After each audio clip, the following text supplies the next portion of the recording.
Magandang araw mga bata! Ngayong araw na ito ay aalamin natin ang mga salitang naglalarawan.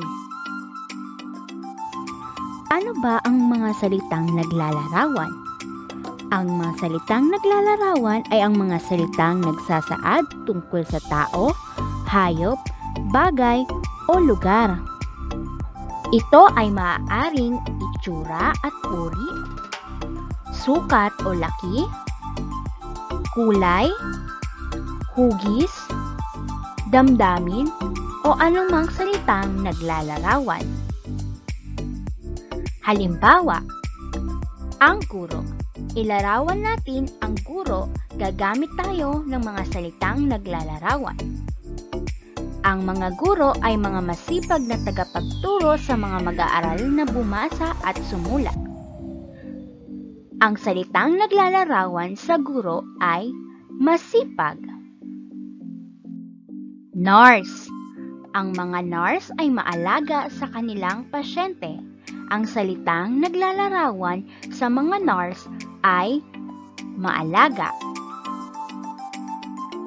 Karpintero.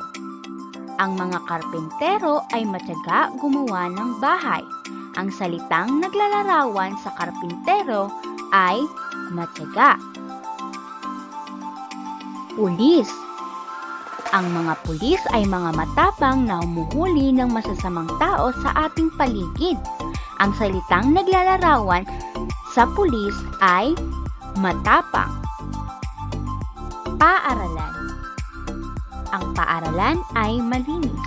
Ang salitang naglalarawan sa paaralan ay malinis. Bag. Ang bag ay pula. Ang salitang naglalarawan sa bag ay pula. Paano naman natin ilalarawan ang batang ito? Ang bata ay umiiyak. Ang salitang naglalarawan sa bata ay umiiyak. Lapis. Ang lapis ay mahaba. Ang salitang naglalarawan sa lapis ay mahaba. Bola. Ang bola ay bilog. Ang salitang naglalarawan sa bola ay bilog. Sorbetes. Ang sorbetes ay matamis. Ang salitang naglalarawan sa sorbetes ay matamis. Magaling mga bata! Ngayon, tumako naman tayo sa ating gawain. Panuto.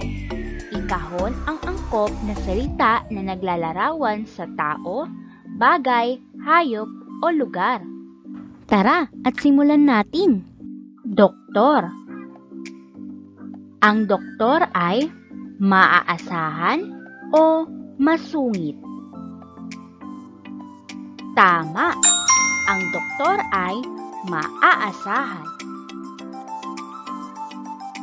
Magsasaka. Ang magsasaka ay tamad o masipag. Magaling. Ang magsasaka ay masipag. Aklat. Ang aklat ay manipis o makapal.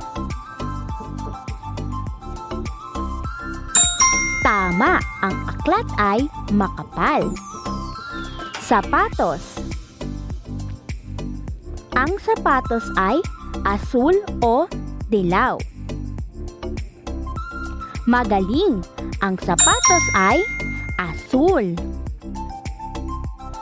Orasan. Ang orasan ay parisukat o bilog. Tama, ang orasan ay parisukat. Unan. Ang unan ay matigas o malambot. Tama, ang unan ay malambot. Magaling mga bata! Hanggang sa muli, paalam! Hello mga bata! kunin ang iyong module at buksan at sagutan sa ikalima na pahina sa talakayin at pagyamanin natin. Pagkatapos masagutan ang module, kunin ang iyong worksheet at sagutan ang pahina 46, 47 at 63. Ipabasa sa inyong mga magulang ang nakasulat na panuto at pakinggang mabuti upang makagawa at makasagot kayo ng tama. Paalala mga magulang, hayaan ang bata ang gagawa ng mga gawain, ngunit gabayan nyo lamang sila upang mas matuto pa sila at makagawa sila ng tama. Tanungin muli ang mga anak ninyo tungkol sa napanood na video lesson gamit ng mga bagay na makikita sa inyong bahay. Tanungin sila kung anong angkop na salitang maglalarawan sa bawat larawan upang matandaan nila at hindi malimutan ang aming pinag-aralan ngayon. Mga bata, laging isa puso't isa isip ang lahat ng inyong natutunan. Gamitin lamang ito sa maayos at mabuting paraan. Hanggang sa muli, paalam muli mga bata, paalam!